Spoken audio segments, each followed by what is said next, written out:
Lokasi arena judi sabung ayam di Dusun 7, Desa Namu Bintang, Kecamatan Pancur Batu, Kabupaten Deli Serdang, digerebek hingga dibongkar tim gabungan TNI Polri.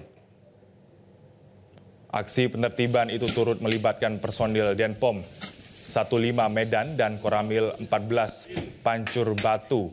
Namun tidak ditemukan aktivitas perjudian saat penggerebekan. Aparat mendapati sejumlah pondok yang biasa digunakan untuk sabung ayam ilegal. Sebagai bentuk penindakan, seluruh pondok langsung dibakar. Meskipun arena tersebut ditemukan kosong, tindakan tegas tetap dilakukan untuk memberikan efek jera dan mencegah aktivitas serupa. Lapak-lapak yang sudah kosong ditenggarai sebagai lokasi judi sabung ayam di Dusun 7, Desa Namu Bintang, Kecamatan Pancur Batu, Kabupaten Deli Serdang akhirnya dibongkar dan dimusnahkan dengan cara dibakar.